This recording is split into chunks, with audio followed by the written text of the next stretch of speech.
Hello, this is Victor at RestoreMercedes.com. Today I want to make another video about the key fob shell. Now, here we have pieces of a key fob that came from a 99 W140. Now, 99 has 3 buttons. I believe they started using 3-button key in 97 or 98, I believe. So 3-button case, and the board is obviously also with 3 buttons. Previous generations used this board with the single button, 1 button, and the shell obviously would have been a single button shell, right? So now it appears to be that there is a new manufacturer of these shells, because I don't remember seeing these kind of shells with metal ring, right, and this little chrome button for the actual blade, right? So this is how it looks. So it looks pretty nice. I mean, you know, I have no problems with it. My biggest fear was, as usual, this is metal, by the way. The button is metal, and this is also metal. Okay, so my biggest fear was the fitment of the board and the blade. See how it will fit, because I had other videos where I show the problematic shells that don't fit internals properly, and the blade for that matter. Now, the key that I had was this key, the shell. As you look at the shell closely, you can see that the bottom portion of the shell is aftermarket, and it's also not for the correct key, because it did not have the infrared lens or cover or whatever. This piece is just physically won't fit here because there is no cutout made for it. In this key shell, cutout is made for the lens. Now, that lens is not super important. That's just for the remote windows closing. If you hold the button, you can open and close your windows. The actual locking and unlocking of the vehicle is radio frequency. All right, this little line, this is the radio frequency antenna. So you hit these buttons, cars locks and unlocks without pointing the key toward the door handle. You only point it toward the door handle and hold the button if you want to open and close the windows. All right, so in theory it should be no problem if the LED is unsoldered, removed and what have you, or even left in there, if it fits inside the key shell without a cutout, which in this case it does. Well, this is not my style. This is how I got this key. So you see, it actually would fit if you grind it down slightly, so it will work. But obviously I wanted to have a normal looking key, not something butchered just the way this key came, right? And now we're going to the replacement key shell. Like I said, it's pretty nice and all that. It's good stuff. Now, in terms of fitment, the chip, RFID, little transponder here, it fits in there, but it is loose. I'll show you real quick. You see, it is loose, and I can actually just slide it out, which is not nice, because original key fob, well, I don't have the bottom portion of the original key fob, but at least the version that I had here has a smaller space here for the actual transponder, so it fits in here snug, whereas in this case, as you can see, if you line them up, this distance here is larger between the chip and the transponder and the actual case end. Here it's thicker, and therefore transponder sits right here. Now, to remedy this issue, I just printed me a little shim. So we just need to just put in the shim in there, just like that, And once the lens is installed and the key is closed, the shim is going to be held by the actual lens, right? So like that. There is going to be no gap, and the actual transponder will sit in there nice. Now the board, well, oh yeah, the transponder is also held by this little bracket here. This bracket fits in there perfectly, so somebody did their homework in terms of dimensions of this key. The board fitment is also excellent. Put the board in there, it lines up precisely, which is also really nice. So this shell, see right now the little shim moves, but once I put the lens in place, there will be no movement, no rattling, so that's good. Now this LED right here, I don't know if it was moved, altered with, or what have you, because when I got this key, I see that there are some soldering points that seem to be disturbed, and possibly this LED was moved backwards just to make it fit inside that shell that was not made for this board. Okay, that shell, this piece right here with blocked off opening for the LED, because it doesn't exist, is usually used for like ML or you know, some newer cars, MLs. I think some of the Sprinters, something like that.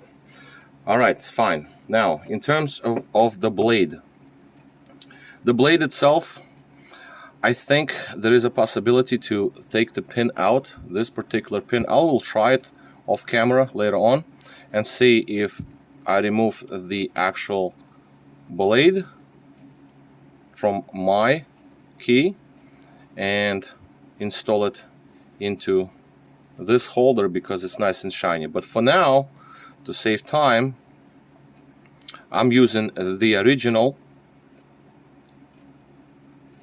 blade and original holder for the blade, so it actually seemed to fit pretty much okay. All right, and then we put the lens back on,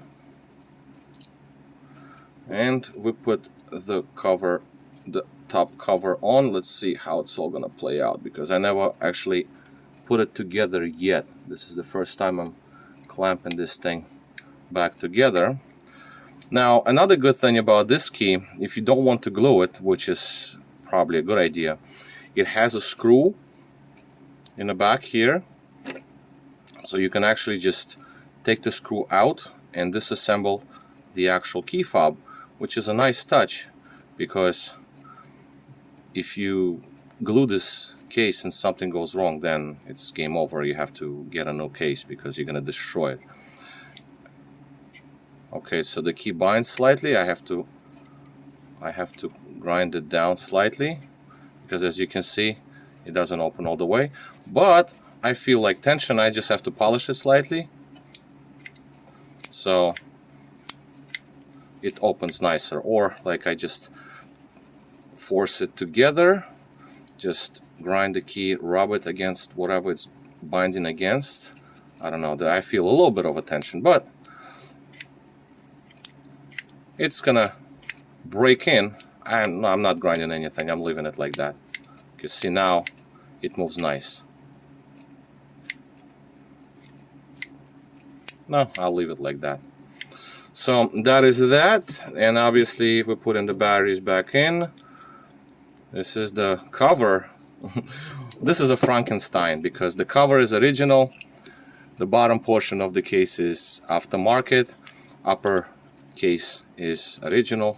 Oh yes, and also what I did forget to do is I forgot to put this piece back in there, which is so silly of me. Alright, yeah, that was not smart. Well, you know, like I said, this is the first time I'm using this brand. Never used it before, so I didn't know what I'm getting.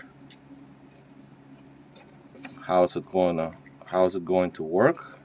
If it's going to work right or not. There's also directional on this. Yes, this is good. And then let's just put the batteries in there, snap the cover before I screw it back in. Battery fit, both of them fit pretty good. The height is good for the terminal. Snaps in great. Put the screw back in.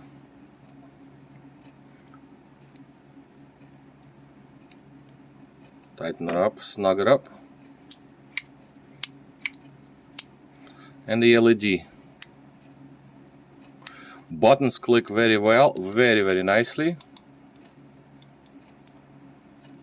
Well, this trunk button is kind of quieter. It clicks though. Even panic button actually clicks. Okay. Well, lock unlock is great. Trunk button is slightly. This is not a concern. This thing is not the end of the world. I hope my trunk didn't open. I hope it didn't reach the car. The car is in the driveway right behind me. Alright, I can see it because I'm in the workshop, so I can't see the car. Although, I can take a look at my cameras actually. Let me take a look because I'm pressing all these buttons. Let's take a look. No, trunk is closed. Because when you pull the batteries out the key for a long period of time, let's say a minute and longer, it loses synchronization, so you have to resynchronize the key. So that's what I'm going to do next. But you know what? This is absolutely approved by Victor. I totally approve this case. This is great case. Excellent. Fits absolutely perfect.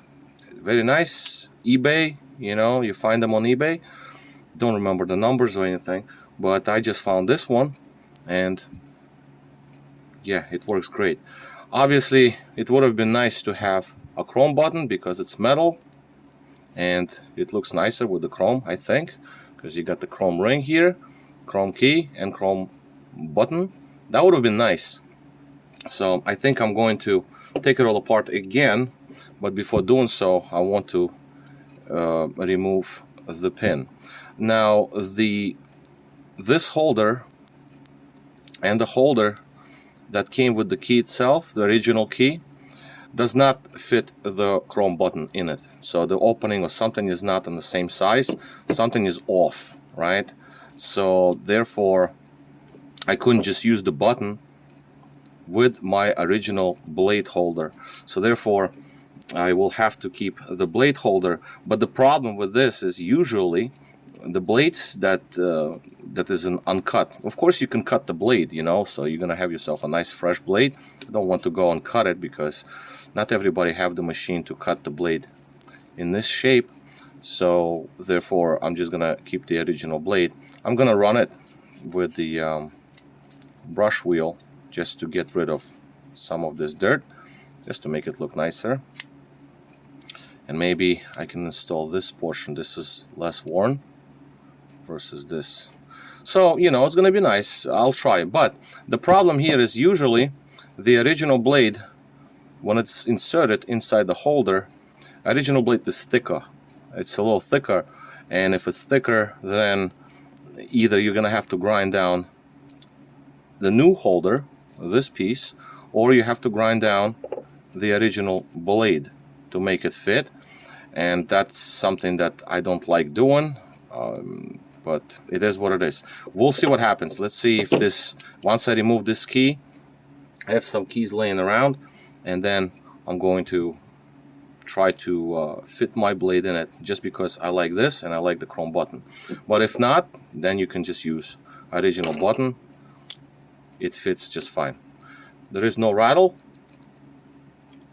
Absolutely quiet. Well, this thing a little bit. What's there?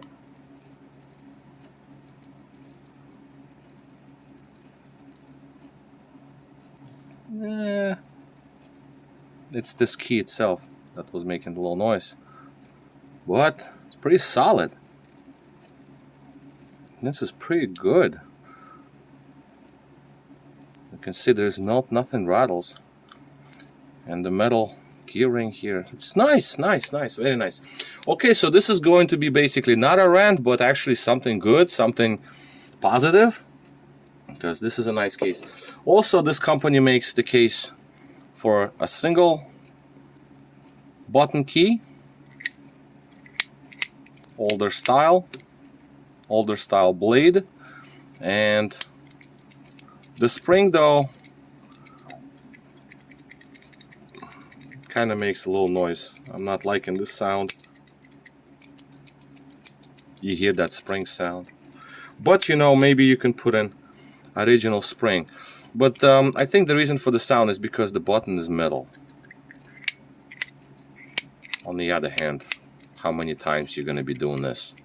All you do is you just push the button, key opens, and off you go. Finish is decent. I mean, yes, there is some edging issue, a little bit of an edges that are not ideal, but listen, beggars can be choosers. You make it yourself if you want, you know what I mean? Or buy this. So that is that. And then the same thing here. The edges are slightly off, but you know, it's barely noticeable. So this is basically going to be all. So whoever wants to replace the key shell with this brand, there is nothing on the shell anywhere printed for the number, but you just look on eBay, you look for the chrome metal ring here and chrome push button. That's the style that you want, chrome push button and the chrome keyhole attachment. Well, keyhole, not keyhole, I mean key ring, you know. So yeah, all right, this is it. This was Victor at RestoreYourMercedes.com. Thank you for watching.